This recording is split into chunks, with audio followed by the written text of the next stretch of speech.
Well, today, you have an exceptional opportunity. You have what might be a once-in-a-lifetime opportunity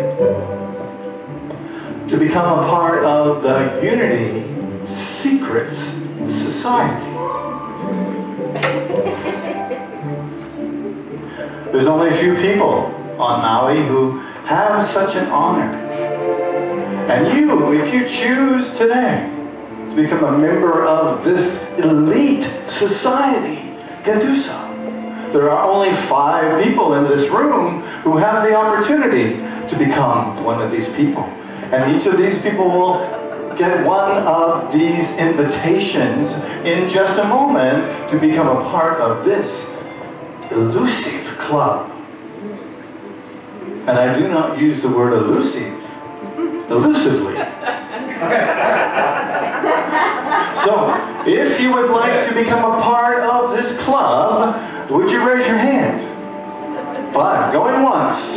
There's one right here. Gotta have all 5 today, so step up. It's not gonna hurt. Huh? Come on, you're thinking about it? Okay, that's what I'm talking about. Huh? Over here? Alright. Alright, gotta say a couple things. The other side of the room, Marlene got one. Kailani's got one. Thank you very much. The rest of you, you're gonna be so disappointed. Let me tell you, you're gonna need a pencil as well? Pencils. There you are, pencils, pencils. Alright. How are you feeling? Are you feeling scared? Huh? Where's the other one go? Ooh, there you go. Cat. You want to use my magic pencil there, Cat? There you are. And we have the magic music playing by the maestro over here, the magician himself, Kurt Lee.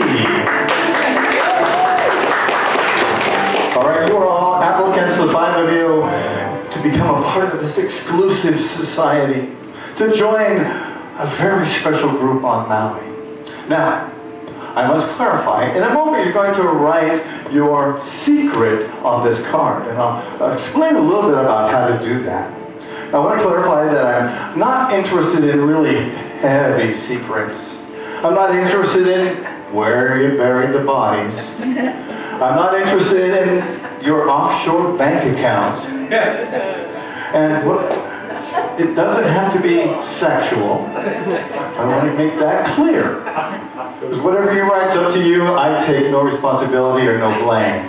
What I am interested in are the funny stories that maybe you told somebody under the influence of a truth serum, or maybe an additional glass of wine. It might be the thing that you said later on, why did I ever say that? Or I can't believe I did that. So, and if you can't think of a story, well, just for today, you can make up your story if you can't come up with one, right? And if that feels uncomfortable, you can just take an X and draw an X across the card if you don't want to play. But I have to tell you, you're not going to become a member of the Unity Secret Society because we don't want you.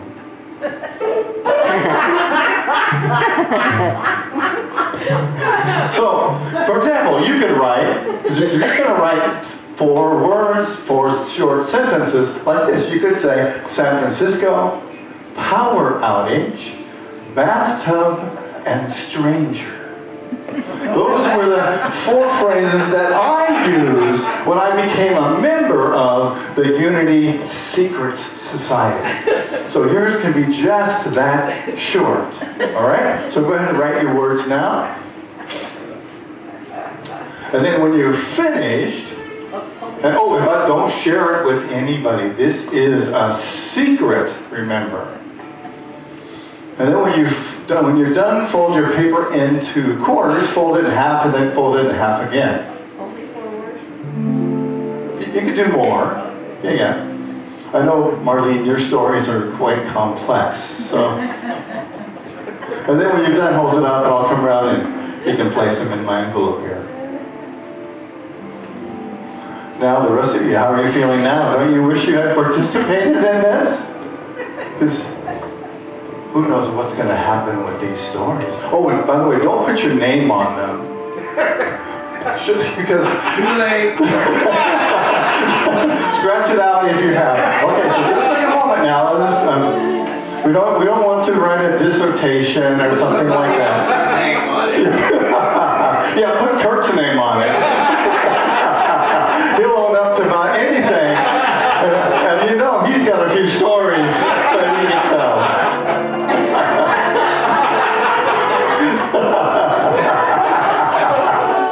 Okay, you finished? Finished. All right.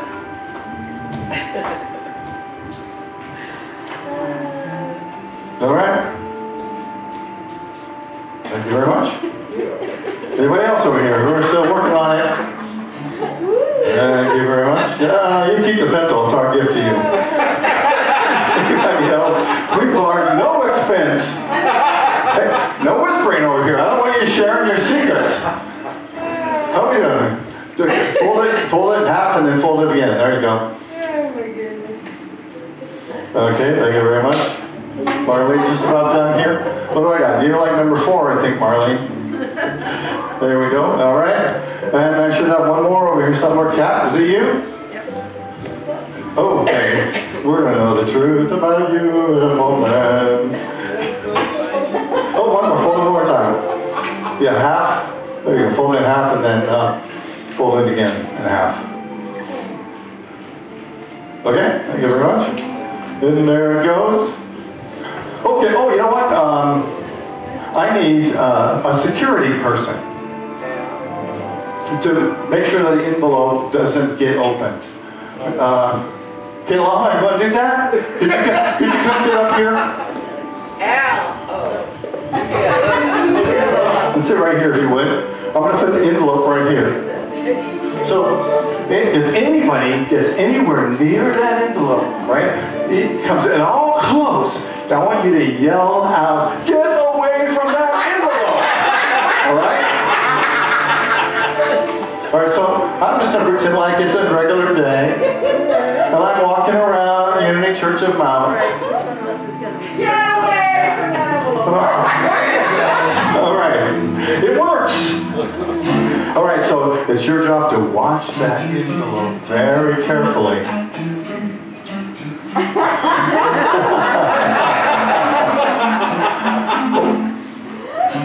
Every magic trick would not be complete without a magic wand. So Abracadabra.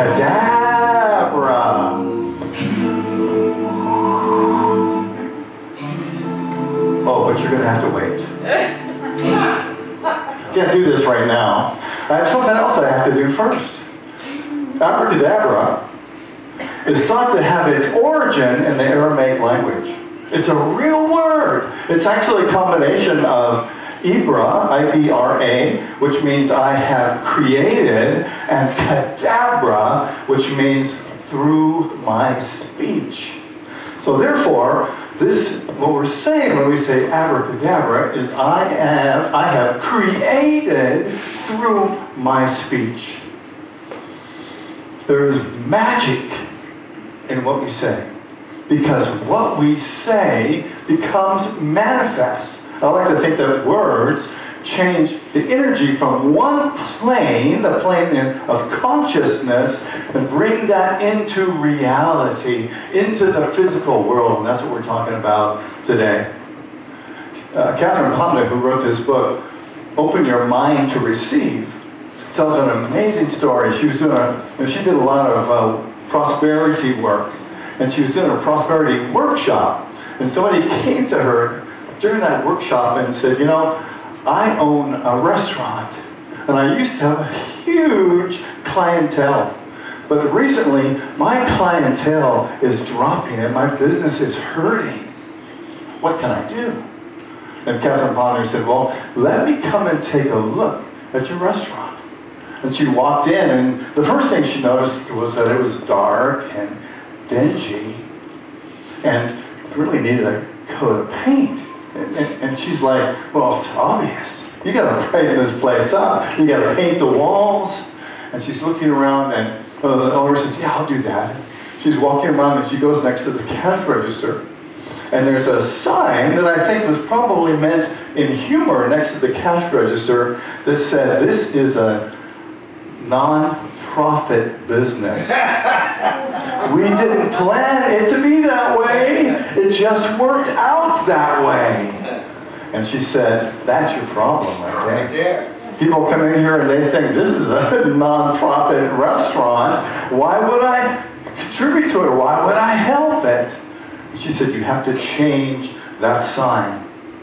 Words have the power to change our lives, whether they're written or whether they're spoken.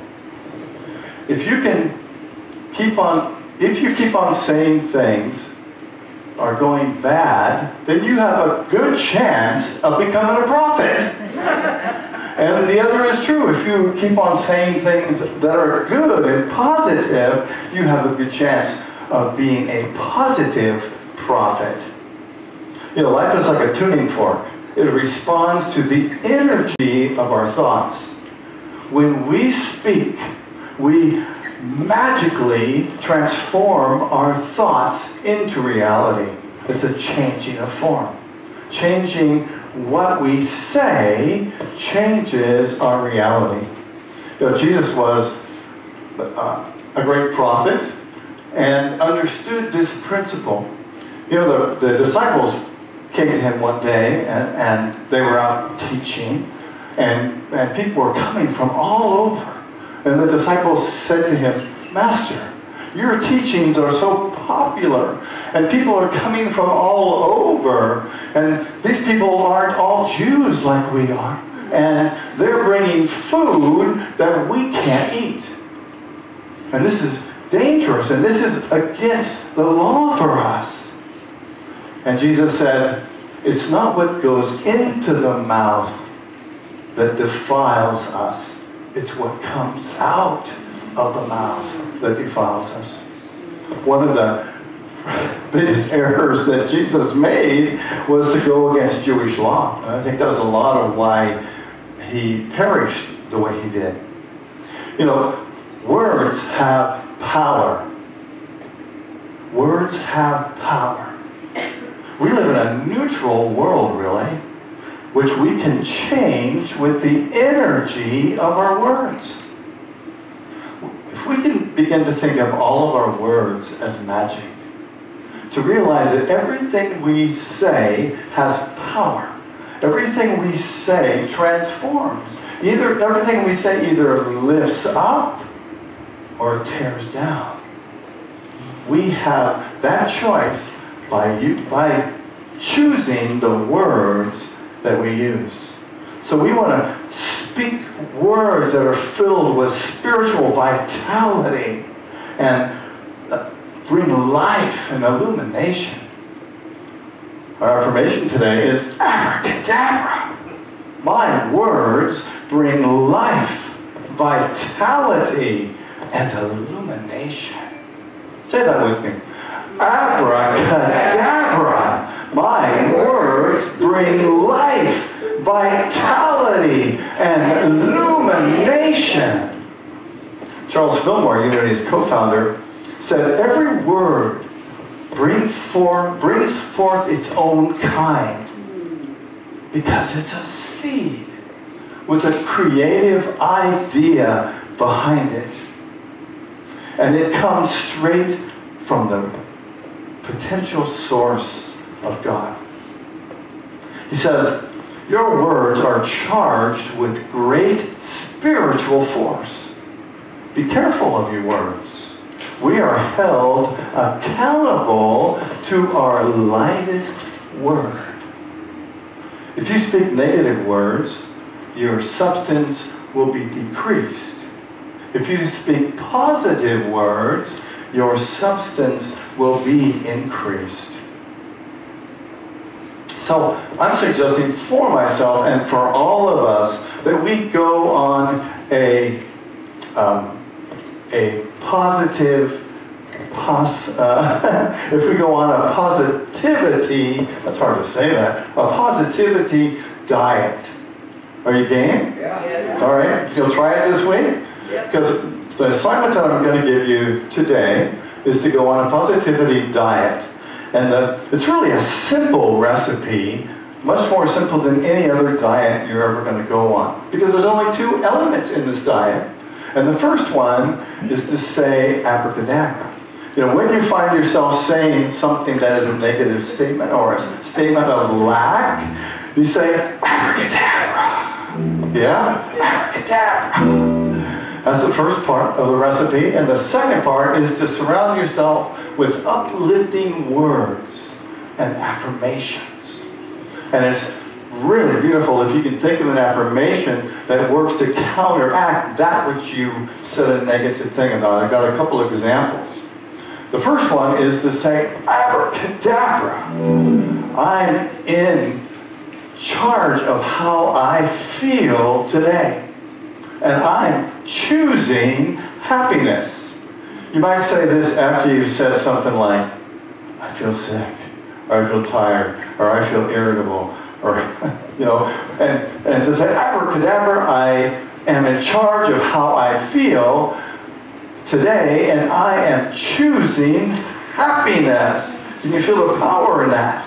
Your whole body hears that. Your mind hears that. Every cell hears that and turns that around in an instant. And this trillion cells in you march forward with this perfect idea. You may also say, abracadabra, I am perfect just as I am. Say that with me. Abracadabra, I'm perfect just as I am. The next one, abracadabra, I let go of all that no longer serves me. Say it together. Abracadabra, I let go of all that no longer serves me.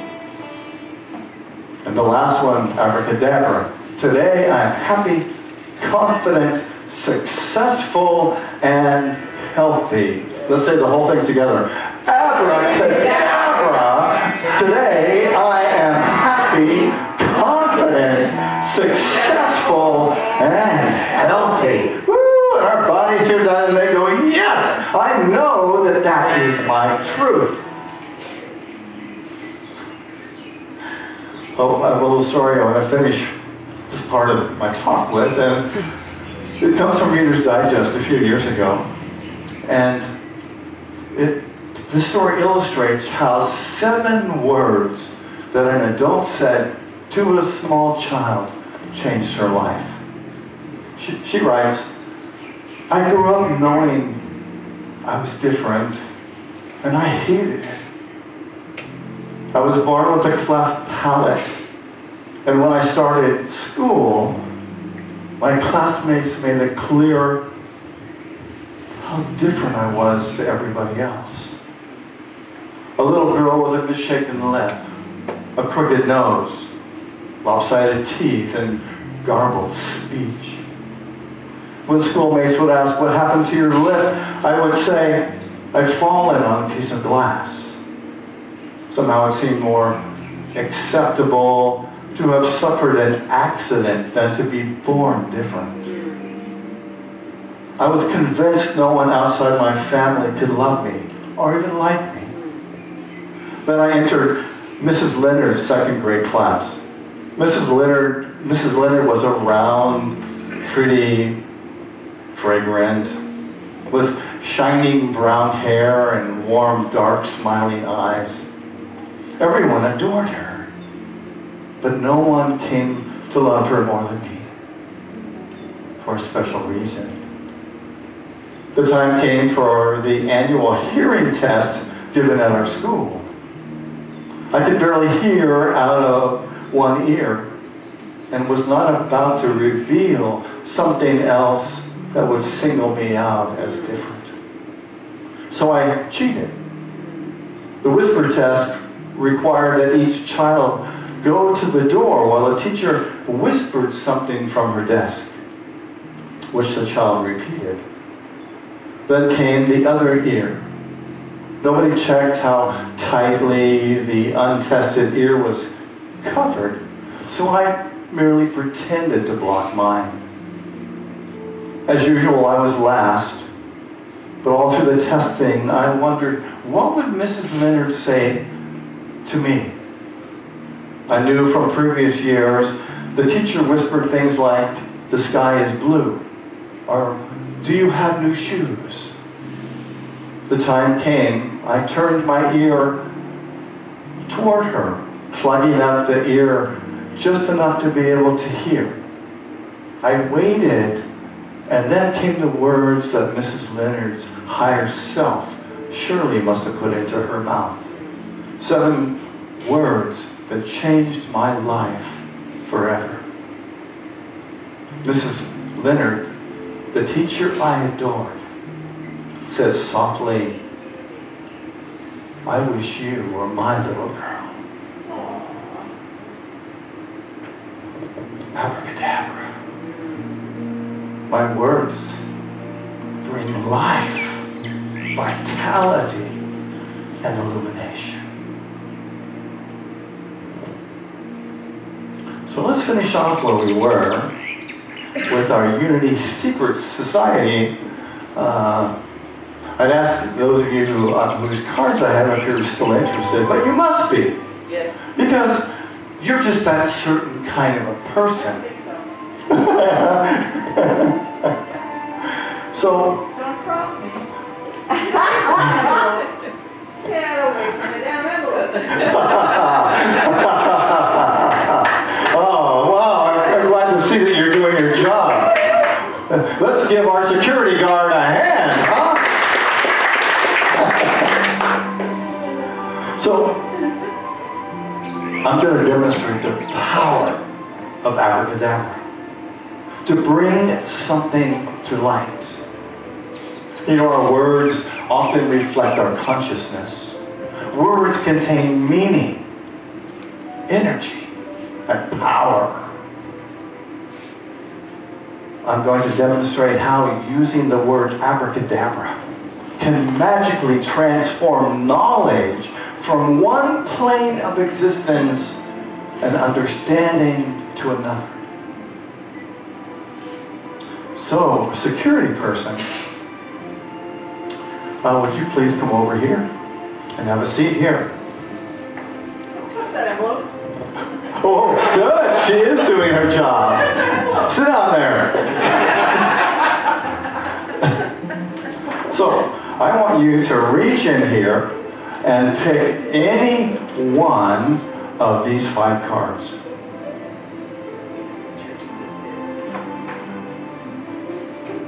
You sure you want that one? You can trade if you want another one. Is this the one you want? That's your last chance. All right, so open it up and read the person's story. We went straight. Ah! To yourself. Otherwise, it's not a secret.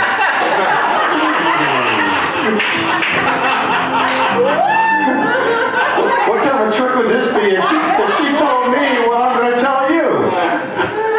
All right, so you put it back. Put it back in here. Woo, boy.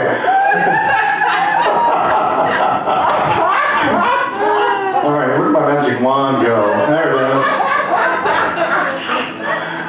Abracadabra. Bob, what would you like? Anything that I could change?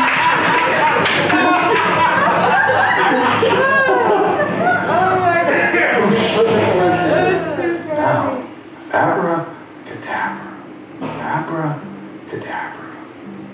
Abracadabra. Abracadabra. In this, so I want you to pretend like this happened to you, right? This is your story, and so you're going to answer the questions from that place of owning this story, okay? So I'm going to tell you things that happened, and you tell me if that's what happened, right? So in this story, it was cold, right? It was cold. Yes, it was cold. And was it colder than you would expect, or would be normal? Colder than normal, maybe. No, not for where I was. Not for where you were. And there was snow, right? Yeah. And there was snow on the ground. Yeah. Maybe it was snowing. I think it was done snowing. You think it was done snowing, okay? Oh, there's snow on the ground, right?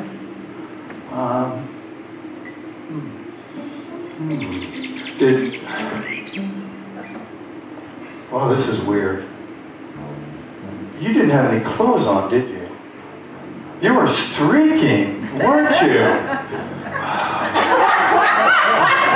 In a church I'm talking about this. And of course, you know what this means. You're not alone in this. There's somebody else in this room who has been streaking also. One of you other ones. Doesn't that change the way you think about our friends? So, wait a minute, I see an angel. I see an angel. Is there an angel involved in this? Two angels. Two angels. I see an angel. And you were on the ground, in the snow, naked, making a snow angel. Is that right? Woo! Now we know something about Kayla that we never knew before. And we know something about somebody else as well. So Abracadabra, thank you. You are a member of our Unity Secret Society, and so is the person who told that story. Thank you.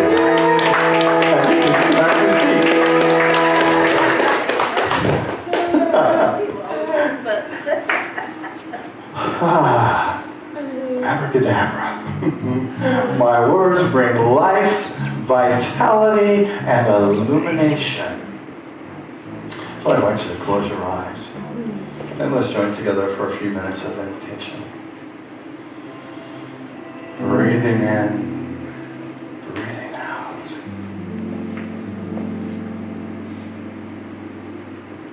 Thank you, Lord Spirit, for the ability through our words to create magic. For the knowledge and the wisdom to be able to speak words of truth. To lift ourselves up.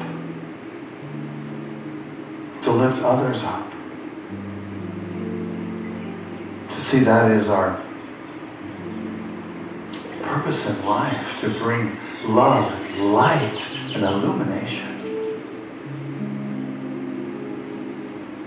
To use positive words of truth.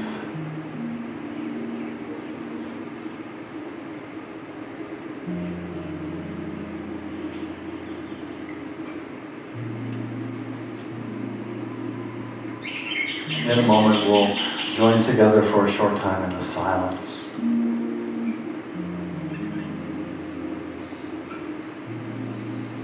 And in that time of silence, I invite you just to reflect on what magic can you bring to your world? What thoughts can you change? How can you be life-affirming and different to others? That helps to transform their lives and bring peace and joy to our planet.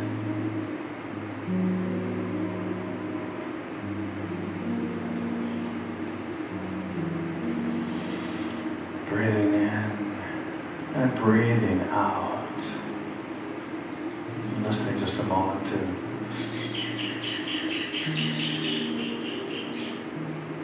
be together in the silence.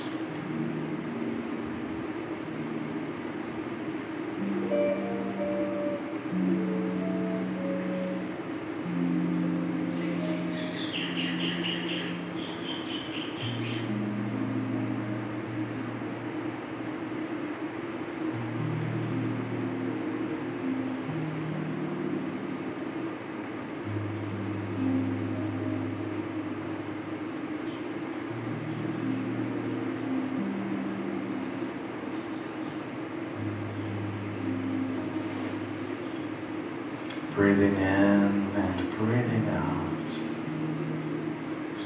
As we gently bring our awareness back to this moment. Thank you, Love and Spirit. Emily Dickinson wrote, "A word is dead when it's said. Some say, I say, it just begins to live that day." And I invite you now to prepare your love offerings.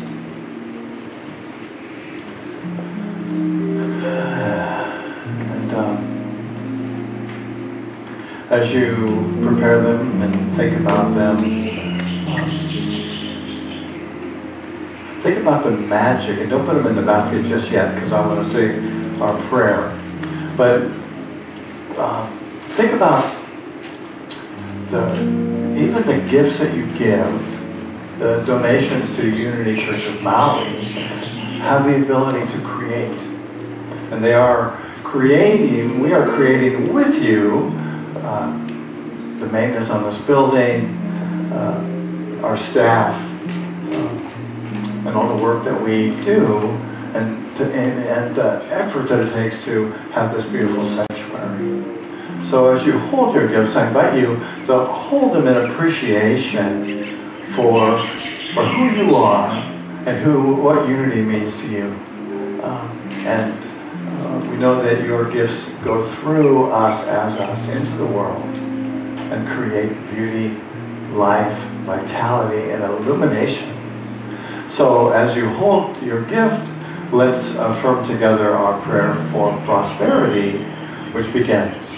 Through a grateful, giving heart, my mind and life overflow with the abundance of God's all-providing, infinite supply. Abracadabra.